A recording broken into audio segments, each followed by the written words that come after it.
श्रीमद् भागवत महात्म्य तीसरा अध्याय। भक्ति के कष्ट की निवृत्ति। नारद जी कहते हैं, अब मैं भक्ति, ज्ञान और वैराग्य को स्थापित करने के लिए प्रयत्नपूर्वक श्री सुखदेव जी के कहे हुए भागवत शास्त्र की कथा द्वारा उज्ज्वल ज्ञान यज्ञ करूँगा। यह यज्ञ मुझे कहाँ करना चाहिए, आप इसके लिए कोई स्थान बता दीजिए। आप लोग वेद के पारगामी हैं, इसलिए मुझे इस सुख शास्त्र की महिमा सुनाइए। यह भी सुनाइए कि श्रीमद् भागवत की कथा कितने दिनों में सुनानी चाहिए और उसके सुनने की विधि क्या है। सनकादि बोले, नारद जी, आप बड़े विनीत और विवेकी हैं। सुनिए, हम आपको ये सब बातें बताते हैं। हरिद्वार के पास आनंद नामक एक घाट है। वहाँ अनेकों ऋषि रहते हैं तथा देवता और सिद्ध लोग भी उसका सेवन करते रहते हैं। भांति भांति के वृक्ष और लताओं के कारण वह बड़ा सघन और वहाँ बड़ी कोमल नवीन बालू बिछी हुई है। वह घाट बड़ा ही सुरम्य और एकांत प्रदेश में है। वहाँ हर समय सुनहले कमलों की सुगंध आया करती है। उसके आसपास रहने वाले सिंह, हाथी आदि परस्पर विरोधी जीवों के चित्त में भी वैरभाव नहीं है। वहाँ आप बिना किसी विशेष प्रयत्न के ही ज्ञान यज्ञ आरंभ कर दीजिए। उस स्थान पर कथा में अपूर्व रस का उदय होगा। भक्ति भी अपनी आँखों के ही सामने निर्बल और जराजीर्ण अवस्था में पड़े हुए ज्ञान और वैराग्य को साथ लेकर वहां आ जाएगी, क्योंकि जहां भी श्रीमद् भागवत की कथा होती है वहां ये भक्ति आदि अपने आप पहुंच जाते हैं। वहां कानों में कथा के शब्द पढ़ने से ये तीनों तरण हो जाएंगे। सूत जी कहते हैं, इस प्रकार कहकर नारद जी के साथ सनकादि भी श्रीमद् भागवत कथामृत का पान करने के लिए वहां से तुरंत गंगा तट पर चले आए। जिस समय वे तट पर पहुंचे, भूलोक, देवलोक और ब्रह्मलोक सभी जगह इस कथा का हल्ला हो गया। जो भागवत कथा के रसिक विष्णु भक्त थे, वे सभी श्रीमद् भागवत कथामृत पान करने के लिए सबसे आगे दौड़ दौड़कर आने लगे। भृगु, वशिष्ठ, च्यवन, गौतम, मेधातिथि, देवल, देवरात, परशुराम, विश्वामित्र, शाकल, मार्कंडेय, दत्तात्रेय, पिप्पलादि, योगेश्वर, व्यास और पाराशर, छायासुख, जाजली, जहू आदि सभी प्रधान मुनिगण अपने अपने पुत्र, शिष्य और स्त्रियों समेत बड़े प्रेम से वहाँ आए। इनके सिवा वेद, वेदांत, मंत्र, तंत्र, सत्य, पुराण और 6 शास्त्र भी मूर्तिमान होकर वहाँ उपस्थित हुए। गंगा आदि नदियाँ, पुष्कर आदि सरोवर, कुरुक्षेत्र आदि समस्त क्षेत्र, सारी दिशाएं, दंडक आदि वन, हिमालय आदि पर्वत तथा देव, गंधर्व और दानव आदि सभी कथा सुनने चले आए। जो लोग अपने गौरव के कारण नहीं आए, महर्षि भृगु उन्हें समझा बुझा कर ले आए। तब कथा सुनाने के लिए दीक्षित होकर श्री कृष्ण पारायण सनकादि नारद जी के दिए हुए श्रेष्ठ आसन पर विराजमान हुए।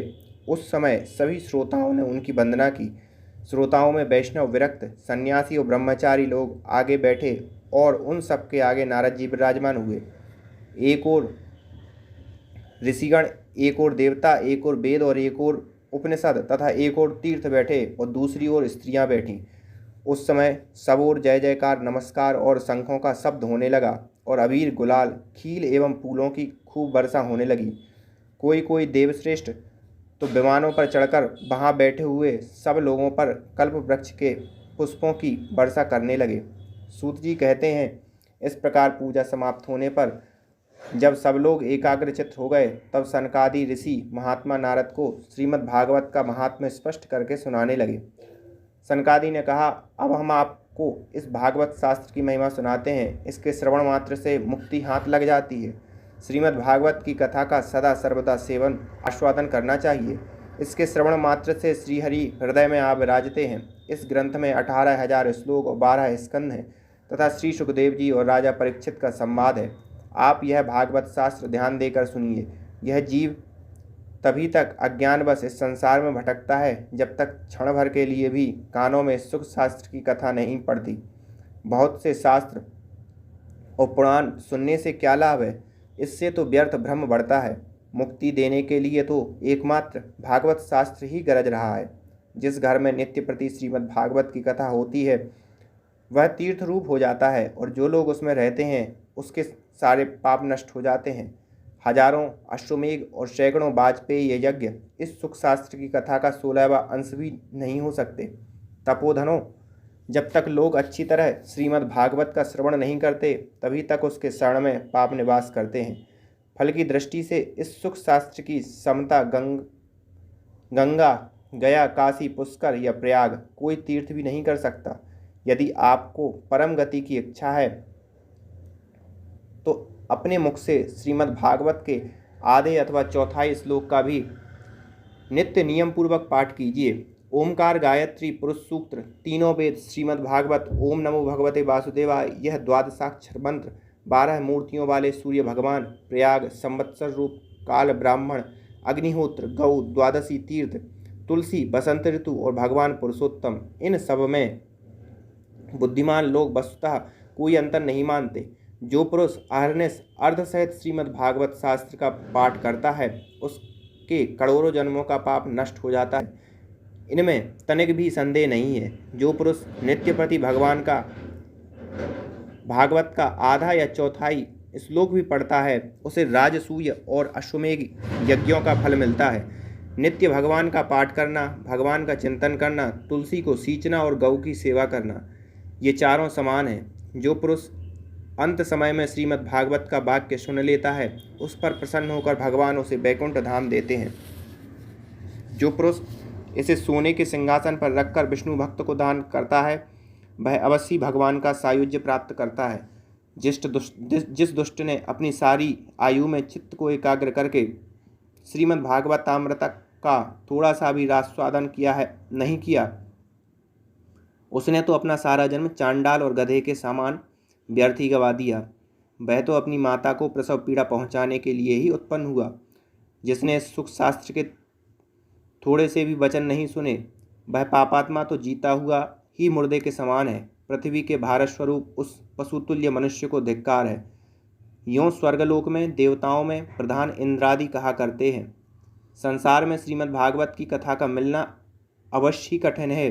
जब करोड़ों जन्मों का पुण्य होता है तभी इसकी प्राप्ति होती है।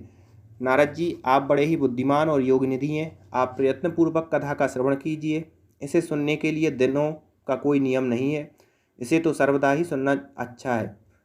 इसे सत्य भाषण और ब्रह्मचर्य पालन पूर्वक सर्वदा ही सुनना श्रेष्ठ माना गया है, किंतु कलयुग में ऐसा होना कठिन है।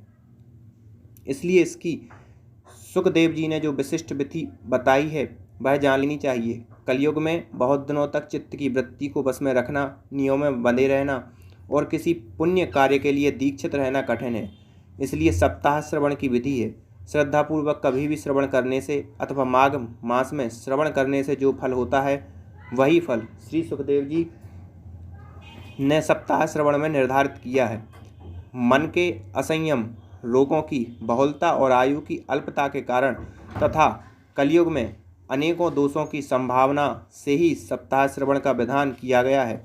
जो फल तप, योग और समाधि से भी प्राप्त नहीं हो सकता वह सर्वांग रूप में सप्ताह श्रवण से सहज में ही मिल जाता है। सप्ताह श्रवण यज्ञ से बढ़कर है, व्रत से बढ़कर है, तप से भी कहीं बढ़कर है, तीर्थ सेवन से तो सदा ही बड़ा है, योग से बढ़कर है, यहाँ तक कि ध्यान और ज्ञान से भी बढ़कर है। अजी इसकी विशेषता का कहाँ तक वर्णन करें, यह तो सभी से बढ़ चढ़कर है। शौनक जी ने पूछा, सूत जी, यह तो आपने बड़े आश्चर्य की बात कही। अवश्य यह भागवत पुराण योग वेत्ता ब्रह्मा जी के भी आदि कारण श्री नारायण का निरूपण करता है, परंतु यह मोक्ष की प्राप्ति में ज्ञानादि सभी साधनों का तिरस्कार करके इस युग में उनसे भी कैसे बढ़ गया। सूत जी ने कहा, शौनक जी, जब विष्णु श्री कृष्ण इस धराधाम को छोड़कर अपने नित्य धाम को जाने लगे तब उनके मुखारविंद से 11 स्कंद का ज्ञानोपदेश सुनकर भी उद्धव जी ने पूछा। उद्धव जी बोले, गोविंद, अब आप तो अपने भक्तों का कार्य करके परम धाम को पधारना चाहते हैं, किंतु मेरे मन में एक बड़ी चिंता है, उसे सुनकर आप मुझे शांत कीजिए। आप घोर कलिकाल आया ही समझिए, इसलिए संसार में फिर अनेकों दुष्ट प्रकट हो जाएंगे। उनके संसर्ग में जब अनेकों सत्पुरुष भी उग्र प्रकृति के हो जाएंगे तब उनके भार से दबकर यह गौ रूपिणी पृथ्वी किसकी शरण में जाएगी। कमल नयन, मुझे तो आपको छोड़कर इसकी रक्षा करने वाला कोई दूसरा नहीं दिखाई देता, इसलिए भक्तवत्सल आप साधुओं पर कृपा करके यहाँ से मत जाइए। भगवान, आपने निराकार और चिन्मात्र होकर भी भक्तों के लिए ही तो यह सगुण रूप धारण किया है, फिर भला आपका वियोग होने पर वे भक्तजन पृथ्वी पर कैसे रह सकेंगे। निर्गुण उपासना में तो बड़ा कष्ट है, इसलिए कुछ और विचार कीजिए। प्रभास क्षेत्र में उद्धव जी के ये वचन सुनकर भगवान सोचने लगे कि भक्तों के अवलंबन के लिए मुझे क्या व्यवस्था करनी चाहिए। शौनक जी, तब भगवान ने अपनी सारी शक्ति भागवत में रख दी। वे अंतर ध्यान होकर इस भागवत समुद्र में प्रवेश कर गए, इसलिए वह भगवान की साक्षात शब्दमयी मूर्ति है। इसके सेवन श्रवण पाठ अथवा दर्शन से ही मनुष्य के सारे पाप नष्ट हो जाते हैं। इसी से इसका सप्ताह श्रवण सबसे बढ़कर माना गया है और कलयुग में तो अन्य सब साधनों को छोड़कर यही प्रधान धर्म बताया गया है। कलिकाल में यही ऐसा धर्म है जो दुख, दरिद्रता, दुर्भाग्य और पापों की सफाई कर देता है तथा काम, क्रोध आदि शत्रुओं पर विजय दिलाता है। अन्यथा भगवान की इस माया से पीछा छुड़ाना देवताओं के लिए भी कठिन है। मनुष्य तो इसे छोड़ ही कैसे सकते हैं। अतः इससे छूटने के लिए भी सप्ताह श्रवण का विधान किया गया है। सूत जी कहते हैं, शौनक जी, जिस समय सनकादि मुनीश्वर इस प्रकार सप्ताह श्रवण की महिमा का बखान कर रहे थे, उस सभा में एक बड़ा आश्चर्य हुआ। उसे मैं तुम्हें बतलाता हूँ, सुनो। वहाँ तरुणावस्था को प्राप्त हुए अपने दोनों पुत्रों को साथ लिए विशुद्ध प्रेम रूपा भक्ति बार बार श्री कृष्ण गोविंद हरे मुरारे, हे नाथ नारायण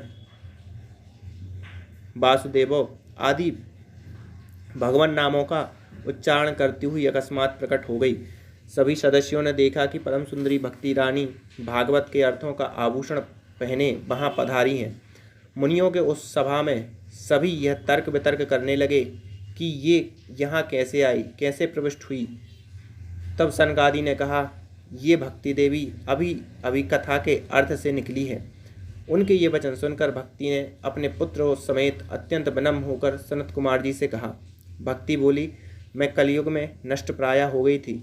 आपने कथामृत से सींचकर मुझे फिर पुष्ट कर दिया। अब आप यह बताइए कि मैं कहाँ रहूँ। यह सुनकर सनकादि उससे कहा, तुम भक्तों को भगवान का स्वरूप प्रदान करने वाली, अनन्य प्रेम का संपादन करने वाली और संसार रोगों को निर्मूल करने वाली हो। अतः तुम धैर्य धारण करके नित्य निरंतर विष्णु भक्तों के हृदय में ही निवास करो। कलयुग के दोष भले ही सारे संसार पर अपना प्रभाव डालें, किंतु वहाँ तुम पर इनकी दृष्टि भी नहीं पड़ सकेगी। इस प्रकार उनकी आज्ञा पाते ही भक्ति तुरंत भगवत भक्तों के हृदय में जा विराजी। जिनके हृदय में एकमात्र श्रीहरि की भक्ति निवास करती है, वे त्रिलोकी में अत्यंत निर्धन होने पर भी परम धन्य हैं, क्योंकि इस भक्ति की डोरी से बंधकर तो साक्षात भगवान भी अपना परम धाम छोड़कर उनके हृदय में आकर बस जाते हैं। भूलोक में यह भागवत साक्षात पर ब्रह्म विग्रह है। हम इसकी महिमा कहाँ तक वर्णन करें। इसका आश्रय लेकर इसे सुनाने से तो सुनने और सुनाने वाले दोनों का ही भगवान श्री कृष्ण की समता प्राप्त हो जाती है। अतः इसे छोड़कर अन्य धर्मों से क्या प्रयोजन है।